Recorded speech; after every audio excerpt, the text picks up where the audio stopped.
नमस्कार दोस्तों, मैं निकिता प्रयास क्लासेस जमशेदपुर यूट्यूब चैनल में आपको स्वागत करती हूँ। कैसे हो आप सब? आई होप कि सभी कोई कुशल मंगल होंगे।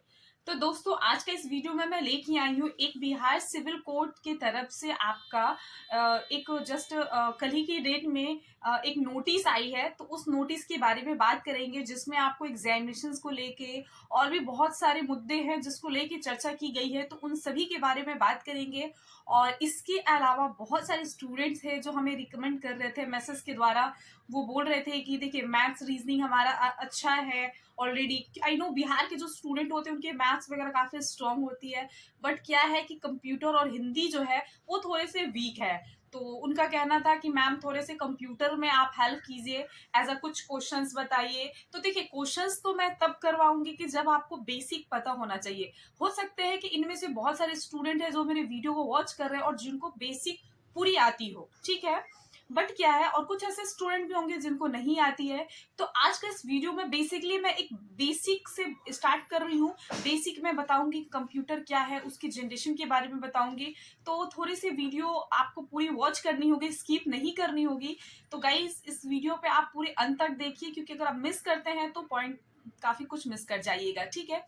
और आप लोगों से रिक्वेस्ट है कि अगर चैनल पे न्यू है तो चैनल को सब्सक्राइब कर दे, बेल आइकन को प्रेस कर दे, और प्लीज रिक्वेस्ट करती हूँ वीडियो को ज्यादा से ज्यादा शेयर करिए। तो मेनली आज मैं बेसिक कंसेप्ट क्लियर करवाती हूँ, और कल से एक मेरा जो वीडियो जाएगा बेसिकली एमसीक्यू क्वेश्चंस रहेंगे जो एज अ एग्जाम पर्पस में आपके आते हैं, ठीक है। तो उसके अकॉर्डिंग आएंगे आपको। तो पहले हम कंप्यूटर से रिलेटेड कुछ क्वेश्चंस बता देते हैं, उसके बाद हम चलेंगे कि क्या नोटिस आई है, नोटिस के बारे में भी हम बात करेंगे, ठीक है। तो देखिए, सबसे पहले हम कंप्यूटर में जब जाते हैं तो पहला क्वेश्चन क्या होता है कि कंप्यूटर क्या है। तो आप लोगों को सबको पता है कि कंप्यूटर क्या है। कंप्यूटर एक इलेक्ट्रॉनिक डिवाइस है, ठीक है। ऐसी मशीन है जिसको ऑपरेट करने के लिए, कंप्यूटर एक ऐसा मशीन है जिसको ऑपरेट करने के लिए हमको किसका जरूरत है, इलेक्ट्रिसिटी का सोर्स चाहिए, यानी कि इलेक्ट्रिसिटी का हम लोग को जरूरत होती है, ठीक है। क्योंकि देखिए, बिना इलेक्ट्रिकल के लिए कंप्यूटर नहीं चल सकता है। उसको हमको चार्ज चाहिए, उसका चार्ज होना चाहिए। देखिए, जब पहले के जनरेशन में कंप्यूटर, अभी के जनरेशन में काफी कुछ चेंजेस आ गई है, तो उसके बारे में हम धीरे धीरे बात करेंगे।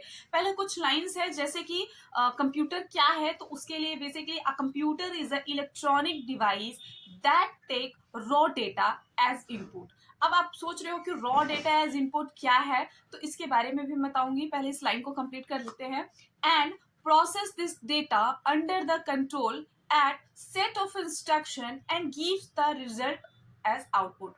तो कहने का मतलब है कि कंप्यूटर तो एक पहली चीज की इलेक्ट्रॉनिक डिवाइस है, और हम क्या करते हैं, उनको एज अ इनपुट देते हैं, उनको हम डेटा देते हैं, तब जाके कंप्यूटर हमको एक आउटपुट रिजल्ट देती है, ठीक है। अब आप कंफ्यूज मत होइए कि इनपुट और आउटपुट क्या है। एक चीज मैं क्लियर कर देती हूँ कि इनपुट क्या है। देखिए, इनपुट वो है, वो डेटा है, वो इंफॉर्मेशन है जो हम कंप्यूटर को देते हैं। सपोज दैट फॉर एग्जाम्पल, आपने 2 लिया, ठीक है, प्लस 4 लिया, इक्वल टू, जैसे ही आप इक्वल टू करोगे कंप्यूटर में आपकी आंसर आ जाती है। यानी कि जो हमने 2 दिया, 4 दिया, वो क्या है, वो इनपुट है, ठीक है। और जो कंप्यूटर के द्वारा आया कि 2 + 4 = 6 होता है, वो कंप्यूटर के द्वारा जो इंफॉर्मेशन आया उसे हम आउटपुट कहते हैं। और ये जो बीच का काम कर रहा है, यानी कि प्लस का, इक्वल टू का जो सिंबल काम कर रहा है, उसको हम प्रोसेस कहते हैं, ठीक है। तो आई होप कि ये क्लियर हो चुका है, इनपुट, आउटपुट और प्रोसेस। यानी जब हमने कंप्यूटर को इनपुट दिया, देखिए कंप्यूटर को कैसे पता चलेगा कि इस अब 2 को 4 को क्या करना है, लेकिन हमने क्या किया, प्लस दिया। अगर हमको गुना करना है, भागा करना है, तो हमने एक साइन देते हैं जो प्रोसेस होता है सीपीयू में, और जिसको हम लोग सेंट्रल प्रोसेसिंग यूनिट करते हैं, वो प्रोसेस करता है सीपीयू में, और उसके बाद हमको कंप्यूटर के द्वारा आउटपुट एक रिजल्ट आता है, ठीक है। तो आपको पता है कि आज के डेट में कंप्यूटर काफी उपयोगी हो चुका है। क्यों उपयोगी हो गया, क्यों इतने डिमांड है? डिमांड इसलिए है क्योंकि इसकी जो कैरेक्टरिस्टिक है वो काफी हाई है, ठीक है। तो हम अब बात करेंगे इसकी कैरेक्टरिस्टिक की। देखिए, आज के टाइमिंग में बहुत सारे एग्जामिनेशंस में क्वेश्चंस आते हैं कि कौन सा ऐसा पार्ट्स है जो कंप्यूटर कैरेक्टरिस्टिक में नहीं है। तो आपको पता होना चाहिए कैरेक्टरिस्टिक में क्या नहीं आता है। देखिए, नंबर 1 पे आता है कैरेक्टरिस्टिक के स्पीड। आपको पता है, देखिए, अगर कोई काम आपको दिया जाए, फिलहाल हम एग्जाम्पल के तौर पे प्लस को ही लेते हैं। हमने 2 + 4 आपको दिया प्लस करने के लिए। हो सकता है कि आप उसको 1 सेकेंड में काम करें, हो सकता है कंप्यूटर भी 1 सेकेंड में काम करे, ठीक है, आपने दोनों इक्वल इक्वल टाइम में काम कर दिया। बट अगर आपको कोई लंबा प्रोसेस दिया जाए कैलकुलेशन करने का, ऐड करने का, मल्टीप्लाई करने का, तो आप उसमें 5 मिनट टाइम ले लीजिएगा। मान लीजिए कि बड़े से आपको क्वेश्चन दिया जाए सोल्यूशन आपको सॉल्व करने के लिए, तो आप उसमें बड़ा टाइम ले लीजिएगा। लेकिन अगर वो कंप्यूटर को दीजिएगा, वो भी 1 सेकेंड में ही करेगा। मतलब वो अगर छोटा कैलकुलेशन दे वो भी वो सेकंड में कर सकता है, बड़े कैलकुलेशन दे वो भी वो सेकंड में काम कर सकता है। यानी कि इसकी जो स्पीड होती है ये नैनो सेकंड होती है। कंप्यूटर को जो स्पीड है वो काफी अच्छा है, जिसके तौर पे इसकी डिमांड है, क्योंकि ये शॉर्ट टाइम में हमें आंसर दे देती है, ठीक है। तो जैसे कि आप स्पीड के तौर पे लिख सकते हैं, a powerful computer is capable for executing about 3 million calculation as per second, ठीक है। तो सबसे पहले इसकी स्पीड अच्छी है। उसके बाद बात करेंगे एक्यूरेसी एंड रिलायबिलिटी। देखिए एक्यूरेसी यानी कि इसमें शुद्धता होती है। देखिए शुद्धता का मतलब क्या है, मान लीजिए कि आपको हम किसी क्वेश्चन को सोल्यूशन दे, तो आप क्या है ना कि उस आंसर आने में 10 बार आप सोचेंगे कहीं ये गलत तो नहीं है। हो सकता है कि आपके मन में डाउट हो कहीं ये गलत तो नहीं होगा, लेकिन अगर आपको कंप्यूटर से रिजल्ट मिलेगा ना तो आप सेटिस्फाइड रहिएगा कि नहीं, कंप्यूटर ने ये आंसर दिया है तो 110% है कि ये आंसर सही होगा, ठीक है। तो इसमें क्या है, एक्यूरेसी होती है। A computer accuracy is consistently high, ठीक है, मतलब ये कॉन्सिस्टेंटली हाई होता है। और तो जिसके कारण हम लोग क्या होता है कि इसमें एक एक्यूरेसी होती है, इसमें एक शुद्धता होती है। तो एक्यूरेसी होती है। उसके बाद आते हैं मेमोरी स्टोरेज कैपेसिटी। देखिए आप इस कंप्यूटर की जो मेमोरी स्टोरेज की बात करेंगे, ये किसी भी प्रकार के डेटा को स्टोर कर सकता है, ठीक है। The computer can store large volume of data and make the relative data और एवरी टास्क, यानी किसी तरह का ये डेटा को सबसे पहले तो ये मेमोरी को स्टोर कर सकता है। इसकी जो भंडारण क्षमता है ये काफी हाई होती है, जिसको ये स्टोर कर सकता है। फोर्थ में आते हैं versatile. The computer can many different things. It can accept information, thought, various input output device, performance, arithmetic and logic operation, variety of output in a variety of forms। यानी कहने का मतलब है कि कंप्यूटर एक वर्सेटाइल मशीन है, ठीक है, एक ऐसी मशीन है जिसके द्वारा हम हर एक तरह के डिफरेंट थिंग्स के डिफरेंट टाइप के हम कैलकुलेशन हुआ, इनपुट आउटपुट हुआ, सारा कुछ हमको ये मिल जाता है। यानी कि इसमें वर्सेटाइल मशीन है, ये एक ऑटोमोशन है, ठीक है। इसके अलावा डिलीजेंस है। डिलीजेंस मतलब लगन, इसके अंदर काम करने की क्षमता होती है, लगन होती है। आपको किसी तरह का कंप्यूटर में आपको किसी तरह का अगर काम दिया जाए ना तो आप मतलब थक जाएंगे या फिर आप ये हो जाएंगे, बट कंप्यूटर क्या है वो ऐसा नहीं थकता है, वो अपना परफॉर्मेंस वो देगा ही, वो आप उसका माइंड डिस्ट्रैक्ट नहीं होता है, वो आपको आंसर्स देगा ही देगा, ठीक है। कन्वीनियंस होते हैं, ठीक है, जैसे कि हम लोग क्या होते हैं कन्वीनियंस नहीं होते हैं किसी ज्यादातर काम को लेकर, लेकिन कंप्यूटर आपका कन्वीनियंस रहेगा। फ्लेक्सिबिलिटी होती है, ठीक है। तो ये सब क्या है, ये सब एक्चुअली इसकी कैरेक्टरिस्टिक है। तो बहुत बार कंप्यूटर में क्वेश्चंस आते हैं। देखिए हम ज्यादा डीपली तो नहीं समझा रहे हैं, बट बेसिक स्तर से समझाते जा रहे हैं, क्योंकि देखिए ज्यादा अगर हम करते हैं तो फिर बहुत ज्यादा वीडियो लेंदी हो जाएगी, सो आपको भी समझने में प्रॉब्लम होंगे। तो थोड़े थोड़े चीज हम समझाते चलते हैं और नेक्स्ट वीडियो से हम एमसीक्यू क्वेश्चंस वगैरह लाते रहेंगे, ठीक है। अब हम सॉरी सबसे पहले हम कंप्यूटर के कंपाउंड की बात करते हैं। कंप्यूटर के दो कंपाउंड होते हैं। पहली जो कंपाउंड होती है वो हार्डवेयर होती है और दूसरी जो होती है वो सॉफ्टवेयर होती है। हार्डवेयर किसी को कहते हैं, देखिए ऐसी चीज जिसको हम टच कर सकते हैं उसको हम हार्डवेयर कहते हैं। फॉर एग्जाम्पल के लिए आप कीबोर्ड से पे काम करते हो, आप माउस से काम करते हो, ये सब क्या है, ये हार्डवेयर है। जैसे कि all physical part are the computer system is everything that can be touched are called hardware। for example keyboard, mouse, monitor, इस सबको क्या कर सकते हैं हम टच कर सकते हैं, ठीक है। वही हम बात करेंगे सॉफ्टवेयर के लिए। तो सॉफ्टवेयर का नाम सुनते ही हम लोग का मन में आ जाता है, क्या आ जाता है कि सॉफ्टवेयर का मतलब ही सॉफ्टवेयर है। एग्जैक्टली देखिए सॉफ्टवेयर ऐसा है कि सॉफ्टवेयर के बिना कंप्यूटर काम नहीं कर सकता है। ये एक लाइक सॉफ्टवेयर एक सॉफ्टवेयर का नाम ही हम लोग रखते हैं कलेक्शन ऑफ डेटा, यानी कि ये क्या करता है, ये कलेक्शन डेटा करता है, ये इंस्ट्रक्शन देता है जिसके कारण से कंप्यूटर हमारा एग्जीक्यूट होता है किसी भी काम के लिए। अगर आपको क्वेश्चंस में आ जाता है कि डिफरेंसेस क्या है हार्डवेयर और सॉफ्टवेयर में, आपको वहाँ पे ऑप्शंस दे दिया जाए तो आप इजिली उसको कर सकते हैं कि हाँ हम लोग क्या कर सकते हैं, हार्डवेयर को हम लोग टच कर सकते हैं लेकिन सॉफ्टवेयर को टच नहीं कर सकते हैं। हार्डवेयर में क्या है कि वायरस लग जाती है उसका डर होता है, लेकिन सॉरी हार्डवेयर में वायरस का डर नहीं होता है, बट बट सॉफ्टवेयर में एज हम लोग वायरस का डर होता है, ठीक है। नेक्स्ट पॉइंट हम बात करेंगे इसकी सीपीयू क्या है। तो सीपीयू का मतलब क्या होता है, CPU stand for central processing unit, ठीक है। सीपीयू का नाम क्या है, सेंट्रल प्रोसेसिंग यूनिट। देखिए ये एग्जाम में क्वेश्चंस आते हैं सीपीयू का फुल फॉर्म के बारे में, ठीक है। और इसको ही कंप्यूटर का हम ब्रेन कहते हैं। यानी कि आप ये भी क्वेश्चन आ सकते हैं कि आपको कंप्यूटर में ब्रेन किसको कहते हैं, तो आप इसको कर। तो कंप्यूटर का ब्रेन कौन है, सीपीयू है। अब देखिए सीपीयू में भी टू पार्ट्स होते हैं। पहला जो पार्ट होता है एएलयू होता है, एएलयू और सीयू। यानी एएलयू का क्या काम होता है, जिसको हम लोग बोलते हैं अर्थमेटिक लॉजिक ऑपरेशन। अब एएलयू का काम क्या होता है, देखिए सीपीयू में जितने भी जोड़ घटाव माइनस भागा वो किसके द्वारा होता है, वो एलयू के ही कहता है। एएलयू ही रिस्पॉन्सिबल होता है उसका कैलकुलेट करने के लिए। यानी कि एएलयू क्या है, अर्थमेटिक लॉजिक यूनिट है, जिसके द्वारा सीपीयू हमारा परफॉर्म करके बताता है, प्लस करके माइनस करके। तो इसमें एएलयू और सीयू क्या करता है, कंट्रोल करता है, ठीक है। तो इन ये दो पार्ट होते हैं सीपीयू के। अब नेक्स्ट पॉइंट पे हम बात करेंगे मेमोरी के बारे में कि मेमोरी क्या है। देखिए computer memory is storage device, ऐसी डिवाइस है जिसको हम इंफॉर्मेशन को स्टोर करने के लिए रखते हैं। यानी कि आपके फोन में भी स्टोर होते हैं। आज के टाइम में क्या है, अगर आप मेरी वीडियो वॉच कर रहे हैं, आप कंप्यूटर से वॉच कर रहे हैं, आप वीडियो देख रहे हैं कंप्यूटर से देख रहे हैं, आप एग्जाम दे रहे हैं कंप्यूटर से दे रहे हैं, तो आज के टाइम में काफी इंपॉर्टेंट है ये आपका कंप्यूटर। हम लोग इंफॉर्मेशन को स्टोर करके रखते हैं, कई लोग मेमोरी में रखते हैं, कई लोग डिवाइस के अंदर रखते हैं। तो स्टोर यानी कि मेमोरी क्या है, एक इंफॉर्मेशन स्टोर करके रखने का चीज है। और देखिए मेमोरी भी टू प्रकार की होती है, एक होती है प्राइमरी मेमोरी और एक होती है स्टोरेज मेमोरी। देखिए primary memory it is also known as main memory. Primary memory को हम लोग मेन मेमोरी कहते हैं। The memory unit that communicate directly with the CPU are called primary memory. यानी कि वैसी मेमोरी जो डायरेक्ट कम्युनिकेट करता है सीपीयू को, उसको हम लोग प्राइमरी मेमोरी कहते हैं। यानी कि आपका जैसे मान लो प्राइमरी मेमोरी में क्या आ जाएगा, रैम और रोम आ जाएगा, ठीक है। रैम आ जाएगा, रैम और रोम को भी फुल फॉर्म वगैरह हम सारा कुछ एक वीडियो में हम पूरी फुल फॉर्म डाल देंगे, ताकि आपके लिए एग्जामिनेशन में प्रॉब्लम नहीं आएगी। पूरी वीडियो का फुल फॉर्म डाल देंगे कि सीपीयू किसको कहते हैं, मतलब सारी चीज का फुल फॉर्म हम डाल देंगे, ठीक है। अब देखिए सेकेंडरी मेमोरी किसको बोलते हैं, सेकेंडरी मेमोरी एक ये ऑक्सिलरी मेमोरी होता है। यानी कि ये बैकअप के लिए जो हम यूज करते हैं।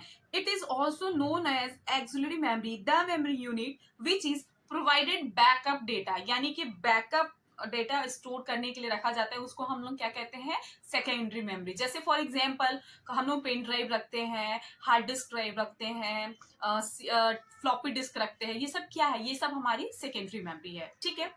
अब हम बात करूंगी जैसे कि अब हम बात करेंगे जनरेशन के बारे में बात करेंगे, ठीक है। एक चीज आप याद कर लीजिएगा, बहुत बारी क्वेश्चंस में आते हैं कि कीवर्ड्स में कितने कीवर्ड्स होते हैं, लाइक वो कितने होते हैं। तो आपको पता होना चाहिए कि 104 कीज होते हैं कीवर्ड में, ठीक है। और इसके अलावा जैसे कि नाम्स वगैरह आते हैं, उसको भी हम लोग बताएंगे, ठीक है।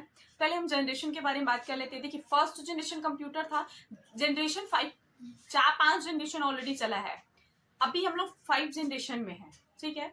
पहला जो जनरेशन में कंप्यूटर होते थे वो काफी बड़े होते हैं, यानी कि वो रूम साइज का इतना बड़ा होता था, ठीक है। और अगर हम उसके एडवांटेज और डिसएडवांटेज की बात करेंगे तो उसमें क्या होती है कि लॉट ऑफ इलेक्ट्रिसिटी लगती थी। यानी कि उस टाइम के कंप्यूटर में ना काफी ज्यादा इलेक्ट्रिसिटी लगते थे, उसको ऑपरेट करने के लिए बहुत लोगों का जरूरत होता था, ठीक है। जो कि आज के टाइमिंग में वैसा नहीं है। इसके साथ ही हम लोग उस समय वैक्यूम ट्यूब का यूज करते थे। तो बहुत बार क्वेश्चंस में आता है कि वैक्यूम ट्यूब जो है वो किस जनरेशन में यूज किया जाता है। तो आपको पता होना चाहिए कि फर्स्ट जनरेशन में आपका वैक्यूम ट्यूब का यूज किया जाता है। और फर्स्ट जनरेशन जो आपका बेसिकली पीरियड था वो 1940 से लेके 1956 तक का आपका ये पीरियड था फर्स्ट जनरेशन कंप्यूटर का। यानी कि इतने साल ये कंप्यूटर चला, ठीक है। और vacuum tube was the core element in first generation computer. यानी कि जो कोर एलिमेंट के तौर पे हम लोग वैक्यूम ट्यूब का यूज करते थे, ठीक है। इसके अलावा ये पोर्टेबल नहीं होता था, ये छोटा नहीं होता था, ये काफी बड़ा होता था, लॉट्स ऑफ इलेक्ट्रिसिटी लेती थी। और उस समय जो आपका बेसिकली कंप्यूटर लॉन्च हुआ था, ईकट एंड माउचली, ठीक है। Eckert and Mauchly developed the first electronic computer, जिसका नाम था ENIAC, in 1946 in the US. कहां पे हुआ था, यूएस में, ठीक है। सेकेंड जनरेशन की हम बात करेंगे तो उससे थोड़े से छोटे आने लगे, पोर्टेबल में आने लगे। और पहला जो सेकेंड जनरेशन था IBM 700 और एटलस ICL 9001, ये नाम थे उस समय के कंप्यूटर के, ठीक है। और सेकेंड जनरेशन में हम लोग ट्रांजिस्टर यूज करते थे एज अ कोर एलिमेंट में, यानी कि पहला में क्या था, वैक्यूम ट्यूब यूज हुआ, सेकेंड में आपका ट्रांजिस्टर यूज हुआ, ठीक है। इस सबको याद रखिएगा। इसके अलावा टाइम पीरियड की अगर हम बात करेंगे तो टाइम पीरियड था वो 1957 से लेके 1962 तक टाइम पीरियड उसका चला था। और टेप और मैग्नेटिक डिस्क को हम लोग सेकेंडरी यूज करते थे। देखिए पहला वाला जनरेशन में ना हम लोग पंच कार्ड का यूज करते थे, पंच कार्ड का यूज करते थे एज अ सेकेंडरी मेमोरी के लिए। और सेकेंड जनरेशन में हम लोग टेप्स का यूज करते थे, मैग्नेटिक डिस्क का यूज करते थे यूज करने के लिए।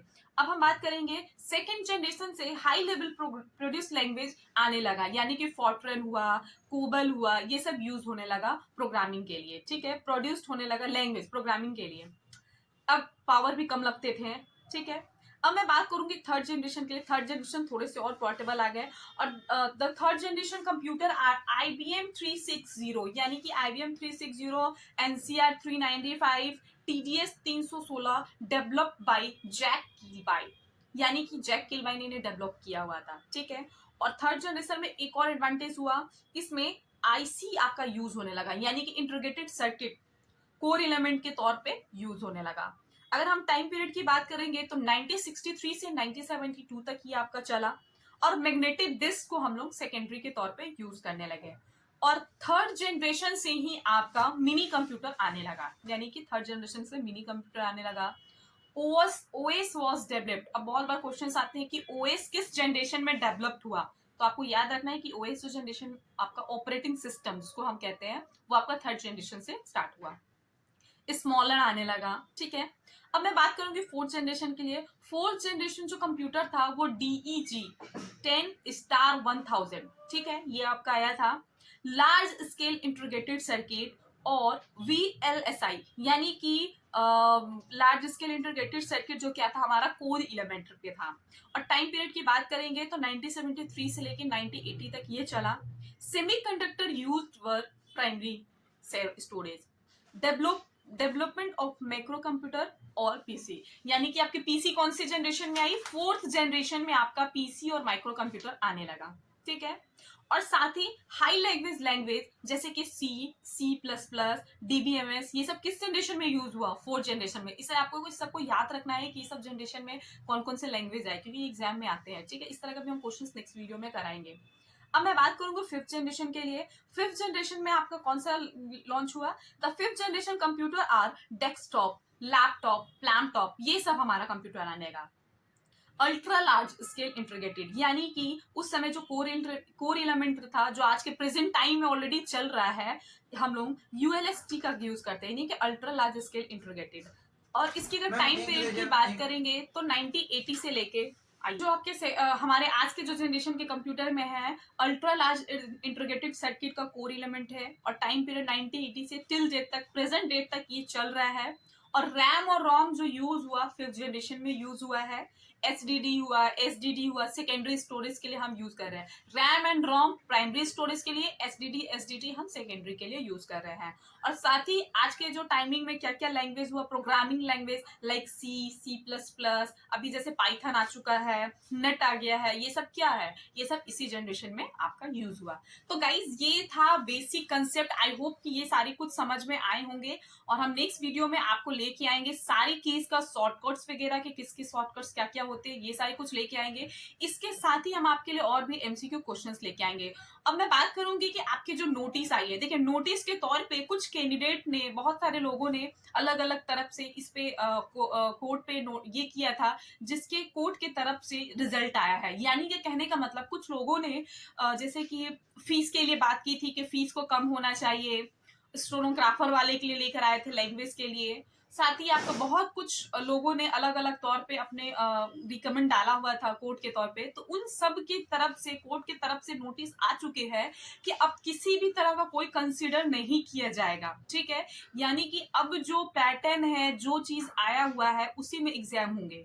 साथ ही स्टेनोग्राफर कौन से फॉन्ट पे होंगे उसको लेकर भी बहुत जल्द नोटिस जारी होने वाली है। आप जाके डायरेक्ट साइट पे भी देख सकते हैं, ऑलरेडी नोटिस अवेलेबल है। जैसे कि उसमें लोगों ने पैसा के लिए किया हुआ था कि फीस ज्यादा लग रहा है, कम होना चाहिए, तो उसके लिए भी ऑलरेडी आ चुका है। क्यों? क्योंकि 2,82,000 लोगों ने ऑलरेडी पेमेंट पे कर दिया है। यानी कि देखिए, रजिस्ट्रेशन तो 18 लाख ने किया है, लेकिन पेमेंट जो था 2,82,000 ने कर दिया है। वो भी कब तक? अक्टूबर के डेट तक, 20 अक्टूबर तक लोगों ने कर दिया है। तो अब फीस में कोई चेंजेस नहीं हो सकती है। साथ ही आपको मैं बता दूं कि इसकी जो एग्जामिनेशंस को लेके, स्टेनोग्राफर के लिए हिंदी इंग्लिश को लेकर जिसको चेंज हुआ, तो उसको लेके भी आ गया है। तो अब किसी भी प्रकार का कंसीडर नहीं किया जाएगा। तो अब आप ये सोच के मत रखिए कि कोर्ट की तरफ से कुछ नहीं आएगा, कुछ आएगा, हम लोग के लिए अच्छे खबर आएंगे, तो ऐसा नहीं है। अब सिर्फ एक ही खबर आने वाली है, जो कि आपके एग्जाम के लिए। तो गाइज, आप अच्छे से एग्जाम के प्रिपरेशन में आप लग जाओ, क्योंकि देखिए इस महीने आपके एग्जाम नहीं होने वाले हैं, सो आप बेफिक्र रहिए। हाँ, जनवरी से फरवरी के बीच में 110% आपका एग्जाम हो जाएगा। तो आपके पास टाइम कम है, अच्छे से स्टडी करिए। और मैं पूरी तरह से कोशिश करूंगी अपनी तरफ से पर डे एक कंप्यूटर का सेशन का वीडियो डालने के लिए। एज अ कंप्यूटर में सब्जेक्ट भी है, तो इसमें काफी अच्छा है कि आप, मुझे काफी खुशी होगी कि आप लोगों को इस तरह के वीडियो चाहिए थे। सो हम लोग आप लोगों के लिए ये मैं वीडियो पब्लिश कर रही हूँ। तो गाइज, प्लीज वीडियो को शेयर करना बिल्कुल भी ना भूले, और कमेंट करके बताइएगा कि वीडियो कैसा लगा। किसी भी तरह के डाउट्स हैं तो भी आप कमेंट सेक्शन में मुझे जरूर बताइए। Keep support guys, thank you so much.